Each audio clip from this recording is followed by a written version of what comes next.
Hi, my name is Gerhard Schwantner. Welcome to Selling Power TV. Today we're in San Francisco with Barbara Weaver-Smith, and she's the author of this wonderful book, Whale Hunting with Global Accounts. Now, Barbara, in the book you talk about 4 different strategies, and one of them is process. Can you explain the difference between steps and process? Well, usually we think of process as steps. Certainly when we're using our CRM, we talk about the sales process. Very often it's defined by the steps in the CRM. Right. And a typical CRM has steps like pre-qualify, qualify, first visit, second visit, proposal, negotiate, contract.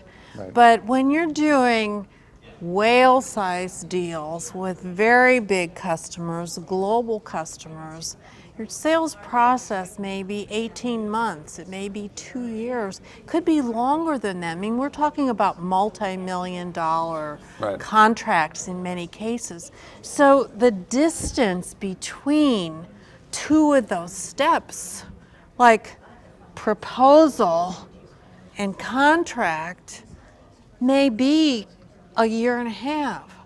And so it gives you no guidance as to what comes between the steps. Right.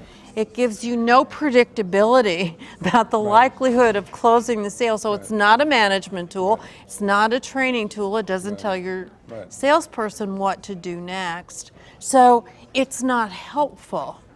That's what I mean by beyond steps. Exactly. At that point, Right. what needs to happen next isn't a linear step. Right. It's something that you need to do. It's a whole lot of things that you need to do, Right. but you can't define it Right. step by step. I think one of the biggest puzzles is to identify the buyer's purchasing process versus the seller's, nonlinear process. Exactly.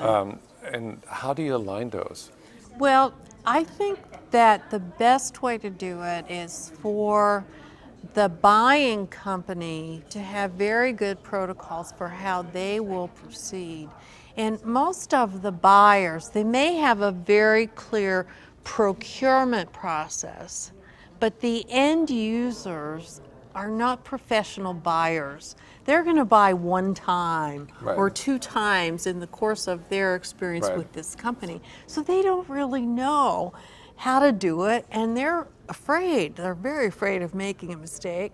And so they value a seller who can come in and say, we've done this before. I can guide you through it. These are the groups of people that need to be involved, and this is when they need to be involved. And here are my experts that can come in and meet with them to help them understand it, and this is how we'll do it. So I really think the seller should take charge of the process. Do you think that there can be culture differences as well, that the seller's culture needs to adapt? The seller always needs to adapt, Right. but I wouldn't adapt to a very sick culture or a very ineffective culture. I think you need to assume that you should take the lead until you know definitely that you shouldn't.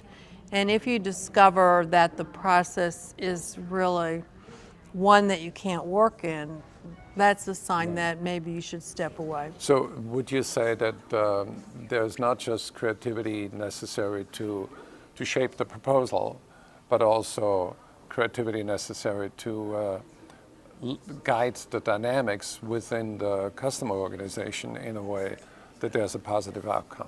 I would say absolutely. I think they really need to be visionary. And, there are probably left-brain people that don't like that word in corporate, but I think that really good sellers of complex, difficult things need to have a lot of vision.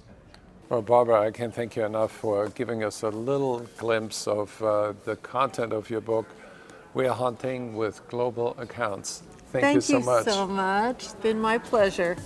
Go to Amazon.com and get it now.